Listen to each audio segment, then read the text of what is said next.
नमस्कार। उनकी कलम मेरी आवाज़ में आप सभी का स्वागत है। आइए सुनते हैं कहानी मन दर्पण, जिसे लिखा है हमारी चहेती लेखिका मालती जोशी जी ने। हर घर की कहानी कमोबेश एक सी होती है। थोड़ा प्रेम, थोड़ी खुशियाँ, जिम्मेदारियाँ और कुंठाएं। कई झगड़े होते हैं, लालसाएं, इच्छाएं और सपने होते हैं। पूरे नहीं हो पाते तो कुढ़न पनपती है और परिस्थितियों का आक्रोश संबंधों पर उतरने लगता है। लेकिन फिर एक दिन अचानक संबंधों पर छाया कुहासा छटने लगता है।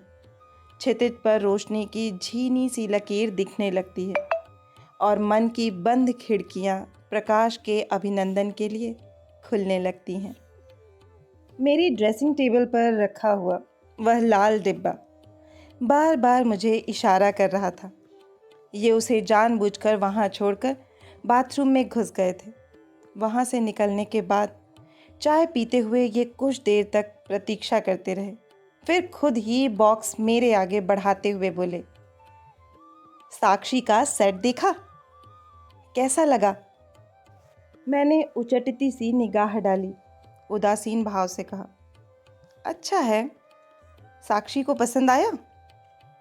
उसने अभी देखा कहाँ है, पहले माँ को दिखाना है। शालू, तुम माँ को दिखा लाओ ना, उसे अच्छा लगेगा। यह शुभ काम आप ही करें, मैंने तुनक कर कहा।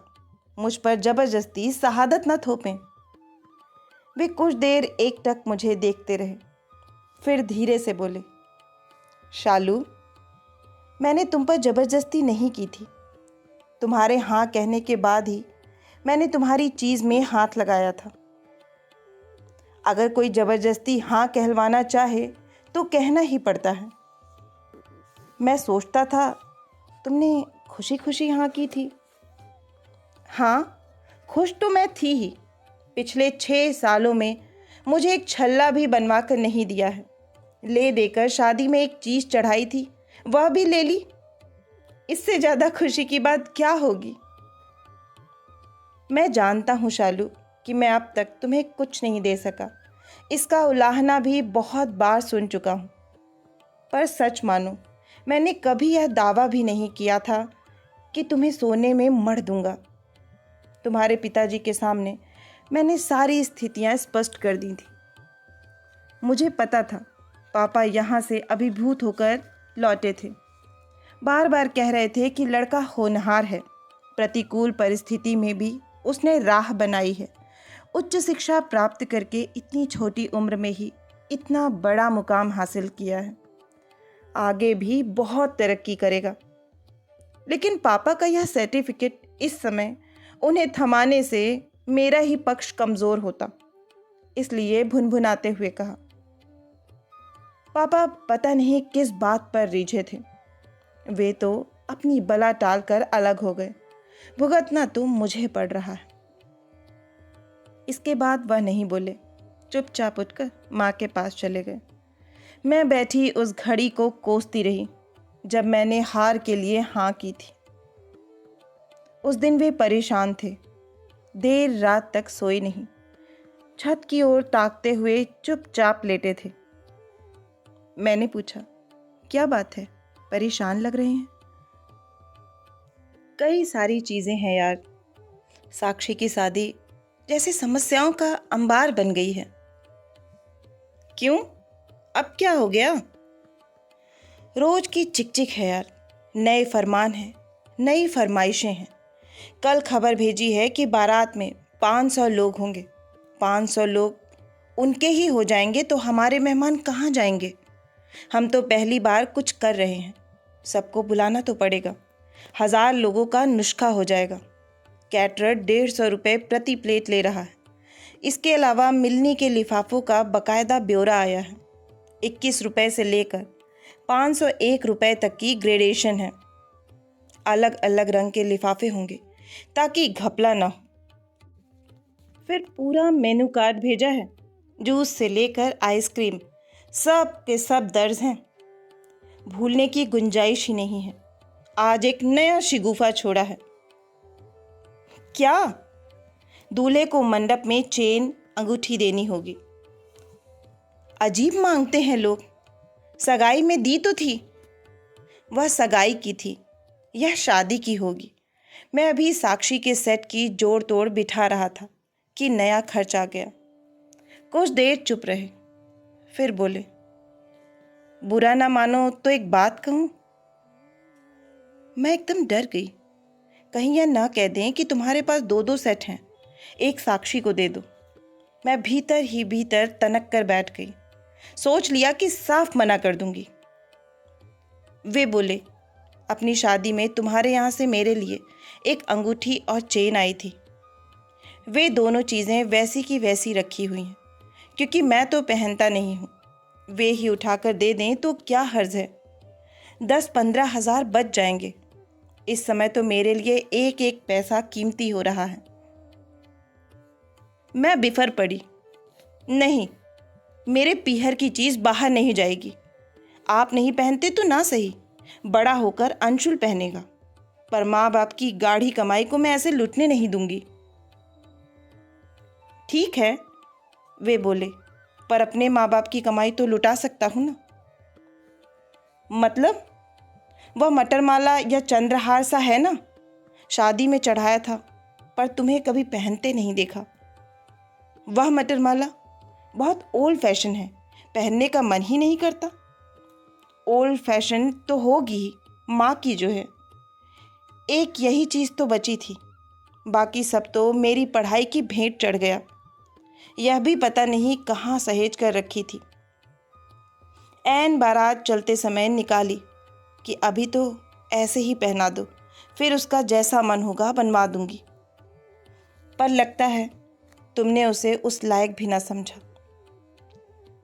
मुझे घोर पश्चाताप हुआ। मम्मी ने कितनी बार कहा कि माला लेती आ, तुड़वा कर नया बनवा दूंगी, पर हिम्मत नहीं पड़ी। इनकी चीज़ थी, चुपचाप ले जाते संकोच होता था। अब उस पर हक जताऊंगी तो हास्यास्पद ही लगेगा। ये पता नहीं कहाँ खो गए थे। डूबती सी आवाज़ में बोले, सोचता था कि नौकरी लगते ही माँ का सोना गला व हाथ भर दूंगा, तब तक खुद सोना नहीं पहनूंगा। पर नौकरी को 8-9 साल हो चले हैं, अब तक माँ के लिए एक छल्ला तक ना बनवा सका। इस शादी के बाद 2-3 साल तक तो सोच भी नहीं पाऊंगा। मैं कुछ नहीं बोली। मुझे तो गुस्सा ही आ रहा था। मैं यूं ही भरी हुई बैठी थी कि साक्षी दौड़ी हुई आई और हुलस कर बोली, भाभी, सेट बहुत प्यारा है, तुमने डिज़ाइन किया था? तुम्हें अच्छा लगा? थैंक्स, मैंने सपाट स्वर में कहा। वह होश में होती तो चौंक पड़ती, पर अभी तो वह इंद्रधनुषी सपनों में खोई हुई थी। उसने ध्यान ही नहीं दिया। उसी उमंग के साथ बोली, भाभी, लहंगे की ट्रायल के लिए आज जाना था ना, मैं तैयार हो जाऊं? आते हुए मैचिंग चूड़ियां व बिंदी भी लेते आएंगे। पार्लर वाली से अपॉइंटमेंट भी फिक्स करनी थी, है ना? साक्षी, आज तुम मुकेश भैया को लेकर चली जाओ प्लीज़। घर में इतना काम पड़ा है, फिर अंशुल भी सुबह से चिड़चिड़ा रहा है। घर में रख जाऊंगी तो माँ जी को तंग करेगा, साथ ले चलेंगे तो बाजार में परेशान करेगा। मुकेश वहाँ क्या करेगा भाभी? मैं प्रीति को फ़ोन करती हूँ, वह फुर्सत में हुई तो ठीक, नहीं तो आपको चलना पड़ेगा। अंशुल को अपन मैनेज कर लेंगे। वह सहेली को फ़ोन करने चली गई। ये दरवाजे पर खड़े थे, उसके जाते ही भीतर आ गए। बोले, साथ चली ही जाती तो क्या हो जाता? बेचारी का मन रह जाता। 8 दिन बाद तो वह तुमसे कहने आएगी नहीं। उनका स्वर बेहद उदास था।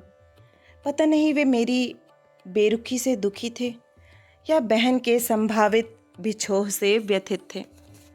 शायद दोनों कारण रहे हों, पर मैंने परवाह नहीं की। कहा, आप मुझे इमोशनली ब्लैकमेल करने पर क्यों तुले हैं? ब्लैकमेल तो तुम मुझे कर रही हो।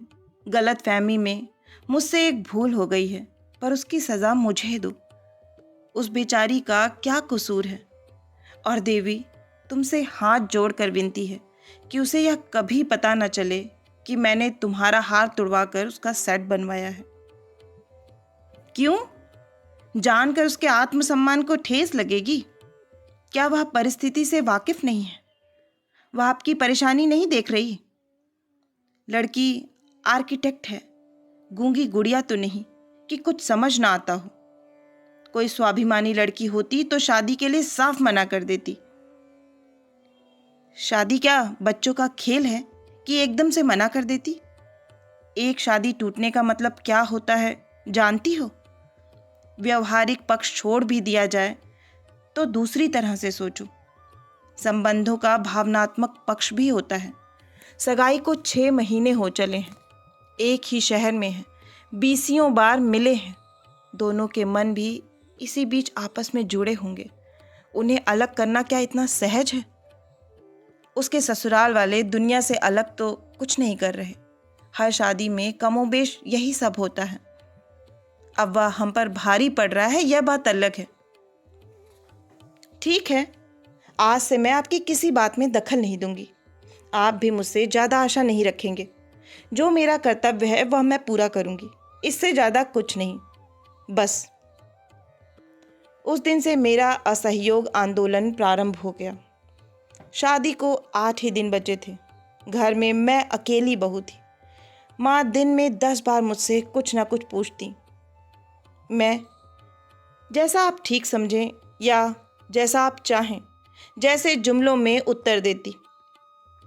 पहले तो वह इसे शालीनता समझती, पर जब मैं साक्षी के साथ भी वैसे ही पेश आने लगी तो वह सतर्क हुई। बोली, महेश, क्या बात है? बहू उखड़ी उखड़ी लग रही है। ये बोले, माँ, इस समय तुम सिर्फ साक्षी पर ध्यान दो, हमें हमारे हाल पर छोड़ दो। इतनी जिम्मेदारी आने से शालू का क्या, मैं भी बौखला गया हूँ। शादी के बाद सब ठीक हो जाएगा। लेडी संगीत के दिन घर में खूब रौनक लगी रही। अड़ोस पड़ोस, दूर पास के रिश्ते की सारी औरतें आई और खूब बन संवर कर आईं। साक्षी की सहेलियों ने तो फैशन परेड ही कर डाली थी, लेकिन मैं वैसे ही घूमती रही। माँ जी ने 2 बार टोका तो साड़ी बदल ली। वे बोली, कुछ पहन तो लेती। पहने तो हूँ, मंगलसूत्र है, चूड़ियाँ हैं, अंगूठी है, टॉप्स है, और क्या पहनूं? ये तो तुम रोज़ ही पहनती हो, कुछ और पहन लो ना। ठीक है माँ जी, अब यहाँ किसे दिखाना है? कहते हुए मैं रसोई में घुस गई और पूरे समय वहीं बनी रही। बाद में साक्षी मुंह फुलाकर बोली भी, भाभी, मेरे लिए तुम एक गीत नहीं गा सकती थी? पूरे दिन किचन में घुसी रही। अरे, किचन में भी तो कोई चाहिए था ना, नहीं तो माँ जी कैसे एंजॉय कर पाती?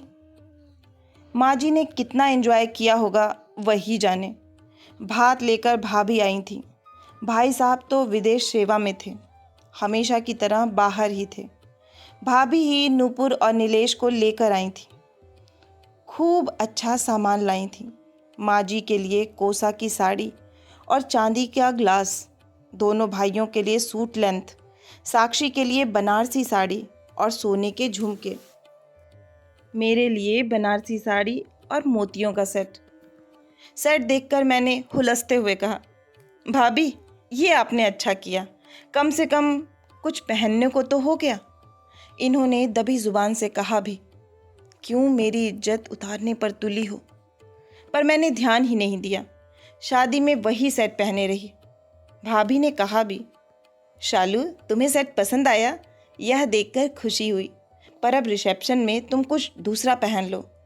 मैंने कहा, नहीं भाभी, मेरे क्रीम कलर के लहंगे के साथ यह मैच कर रहा है। मेरी जिद देखकर भाभी का माथा ठनका। धीरे से फुसफुसा कर बोली, मैं अपना निकाल दूं? पहनोगी? पर मैं अपनी जिद पर अड़ी रही। शादी सानंद संपन्न हो गई। सुबह 6 बजे साक्षी की विदाई हुई। जाते समय फूट फूट कर रोई। मेरे गले लगकर बोली, भाभी, मुझसे पता नहीं कहाँ क्या गलती हो गई है, पर मुझे माफ़ कर देना और माँ का ख्याल रखना।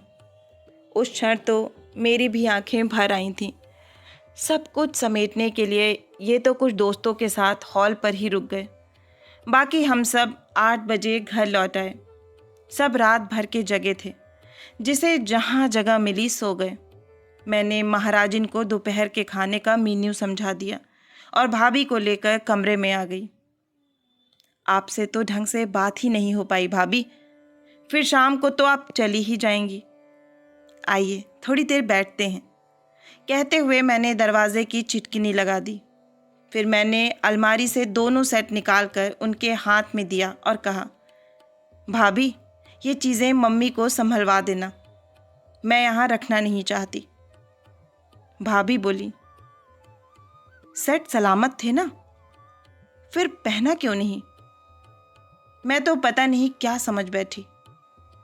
तभी दरवाजे पर दस्तक हुई। खोल कर देखा मुकेश था। उसकी आंखें जागरण से और रोने से लाल हो रही थी। चेहरा एकदम सूख गया था। रुआंसा होकर बोला, भाभी माँ को कुछ समझाओ ना, बहुत रो रही हैं। मैंने कहा, उन्हें रो लेने दो भैया, ये रुलाई उन्होंने पता नहीं कब से रोक रखी है। साक्षी के सामने वे मन पर काबू किए रहीं, अब उन्हें जी भर कर रो लेने दो, हल्की हो जाएंगी। बार बार कह रही हैं कि मेरी बेटी बहुत दुखी मन से गई है। खुशी खुशी कौन लड़की विदा होती है भला? शादी में सब लड़कियां रोती हैं। अब शाम को आएगी तब देखना कैसा खिला खिला चेहरा लेकर आएगी। शाम को दीदी आ रही हैं? हाँ, वे लोग सुबह गोवा जा रहे हैं ना, इतनी सुबह आना नहीं हो पाएगा, इसलिए शाम को माँ से मिलने आएंगी। मैंने जमाई बाबू को जता दिया था कि बिना मिले मत जाना। मुकेश गया तो मैंने दरवाज़ा बंद कर लिया।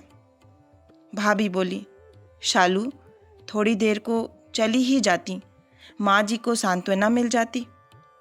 मैं क्या सांत्वना देती भाभी, पूरा घर मेरे कारण ही तो दुखी है। मैंने भाभी को पूरी रामायण सुना दी। वह गंभीर होकर सुनती रही।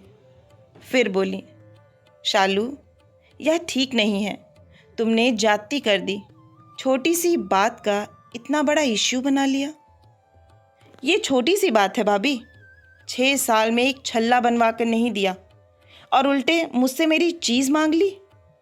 गुस्सा नहीं आएगा? गुंजाइश नहीं रही होगी, नहीं तो किस पति का मन नहीं होता। महेश जी पर जिम्मेदारियां भी तो कितनी हैं। तो शादी करने की इतनी जल्दी क्या थी, आराम से करते। वे हमारे दरवाजे नहीं आए, हम ही बार बार उनकी चौखट पर गए थे। शिकायत तो तुम्हें अपने माँ बाप से होनी चाहिए। मुझे हमेशा यही तो आश्चर्य लगता रहा है कि पापा मम्मी आखिर क्या देखकर रीझे थे। देखो, पापा जी तो लड़के पर रीझे थे, बार बार कह रहे थे कि लड़का तो बहुत होनहार है, बहुत तरक्की करेगा, पर असली मुहर तो मम्मी जी ने ही लगाई थी। तुम्हें तो मालूम है उनकी मर्जी के बिना उस घर में पत्ता भी नहीं हिलता। और मम्मी जी का क्या उसूल है जानती हो? बेटी छोटे घर में दो ताकि उसका दबदबा बना रहे, बहू छोटे घर से लाओ ताकि उस पर दबाव बना रहे। 2 दिन से देख रही हूँ जिस तरह निर्द्वंद व आक्रामक होकर राज कर रही हो, उसे देखकर लगता है कि मम्मी जी की थ्योरी सही है। पर भाभी आपका घर तो छोटा नहीं था, बल्कि हम लोगों से सवाया ही था, लेकिन रूप गुण में, शिक्षा दीक्षा में मैं तो तुम्हारे भाई के समकक्ष नहीं थी ना। और ये बात इतनी बार इतनी तरह से सुनाई गई है कि मैं कभी सिर ही नहीं उठा सकी। मम्मी जी के तो दोनों हाथों में लड्डू थे, दान दहेज भी खूब मिला और बहू भी दब कर रही। पति विदेश सेवा में है, पर मैं तो यहाँ देश में ही सड़ रही हूँ। पहले मम्मी पापा की तबीयत का बहाना था, अब बच्चों की पढ़ाई का। आधी जिंदगी तो यूं ही निकल गई। भाभी ने उसास भरते हुए कहा। सुनकर बहुत बुरा लगा। कहा, सॉरी भाभी, इस ओर कभी हमारा ध्यान गया ही नहीं। वह बात तुम्हारे ध्यान देने की थी ही नहीं, उसे भूल जाओ। अब जो मैं बता रही हूँ उसे ध्यान देकर सुनो। मैं शायद यह बात कभी नहीं बताती, पर आज ज़रूर महसूस हो रही है। बताइए। मैं शादी में लड़के वालों की ओर से।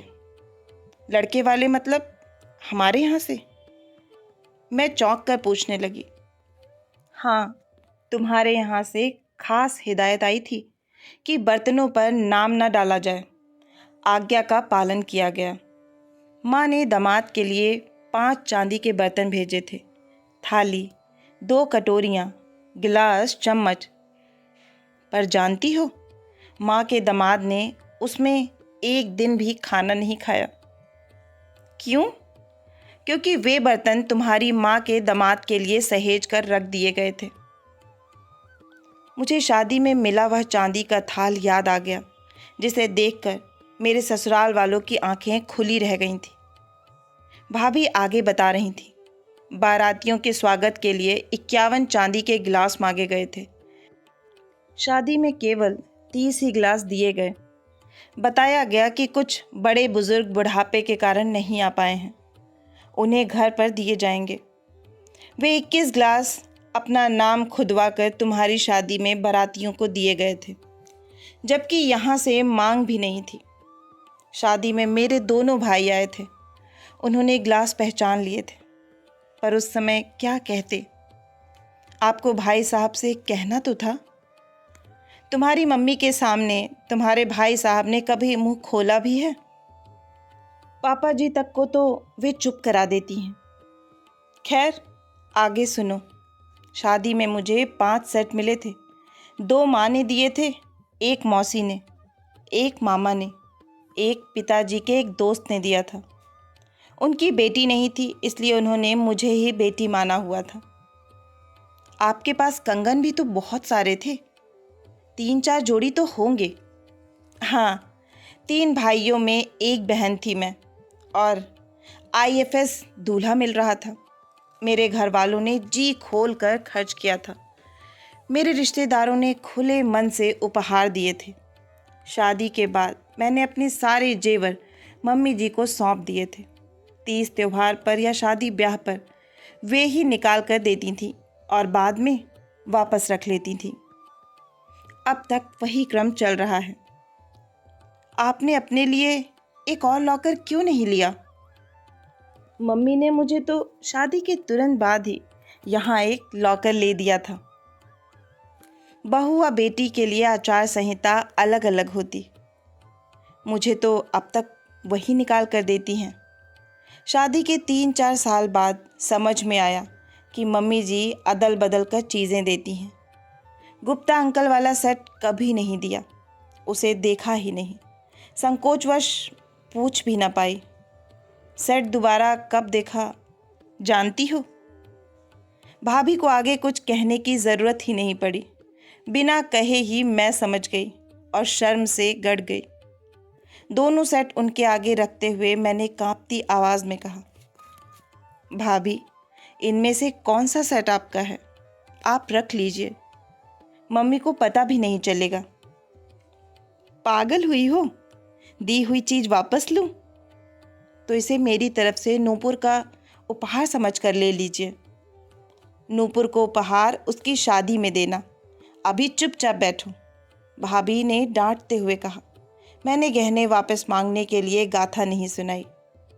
मैं तो बताना चाह रही थी कि घर गृहस्थी में ऐसा चलता ही है। चाहिए तो यह था कि तुम खुद पति की परेशानियां समझती, खुद ही पेशकश करती। तुम्हें वे संस्कार मिले ही नहीं हैं। तुम अपने माँ की तरह तानाशाह हो, जबकि महेश जी अपनी माँ की तरह सौम्य व शालीन हैं। दोनों घरों की तरीकों में कितना फ़र्क है, तुम खुद देख लो। तुम्हारी अनुमति के बिना उन्होंने घर की चीज़ को भी हाथ नहीं लगाया। इसे कहते हैं सज्जनता। दुख तो यही है कि तुमने उसका मोल नहीं समझा। खुद भी दुखी हुई, सबको दुखी कर दिया। पश्चाताप में डूबी मैं सिर झुकाए बैठी रही। भाभी के सामने सिर उठाते संकोच हो रहा था। अब उठो, घर गृहस्थी देखो, आराम बहुत हो गया। भाभी ने मुझे टोक दिया तो मैं तंद्रा से जागी। रसोई में जाकर वहाँ का जायजा लिया, फिर घर भर में देखा। माँ जी कहीं नज़र नहीं आई। बाकी लोग अलसाए से उठ बैठे थे और खाने की प्रतीक्षा कर रहे थे। आंगन में झांक कर देखा, एक झलंगी सी खटिया पर माँ जी बैठी हुई थीं। अगल बगल बेटे चुपचाप गमगीन। मैं कुछ क्षण असमंजस में रही, फिर दनाती हुई वहीं पहुंच गई। इस खाट का आज कल्याण कर ही देंगे क्या? मैंने कहा। 2 घड़ी धूप में सुस्ताने लायक भी नहीं रहेगी। और माँ जी आप उठिए तो, थोड़ा सा भी कुछ मुंह में डालिए और मेरे कमरे में जाकर सो रहिए। और 4 बजे तक बाहर आने की ज़रूरत नहीं है। चाय लेकर मैं खुद जगाने आऊँगी। शाम को साक्षी मिलने आएगी तो चेहरा फ्रेश लगना चाहिए। मुकेश, तुम्हारी दीदी तो अब चली गई। तुम्हारी बहू के आने तक अब तुम्हें ही मेरा हाथ बटाना है। चलो मेरे साथ खाना लगवाने में मदद करो। 4 बजे से मेहमानों के जाने का सिलसिला शुरू होगा। खाना नहीं हुआ तो तुम्हारे भैया घड़ी भर आराम भी ना कर पाएंगे। कमर में पल्ला खोंसकर मैं रसोई में लौट आई। मेरी पीठ में आंखें नहीं थीं, पर मैं साफ देख रही थी कि मेरा फरमान सुनकर तीनों माँ बेटों के चेहरे पहले तो आश्चर्य से और बाद में संतोष से भर उठे थे। आशा है कि यह हृदय स्पर्शी कहानी आपको बहुत ही पसंद आई होगी। अगर पसंद आई है तो मुझे प्रोत्साहित करने के लिए एक लाइक करें, अपनों के साथ ज़्यादा से ज़्यादा शेयर करें। नीचे कमेंट बॉक्स में कमेंट करके बताएं कि आपको कहानी कैसी लगी। और अगर आप इस चैनल पर नए हैं और इससे जुड़ना चाहते हैं तो इसे सब्सक्राइब करना ना भूलें। फिर मिलती हूँ एक नई कहानी या कविता के साथ। तब तक के लिए आप सभी का कहानी सुनने के लिए बहुत बहुत धन्यवाद।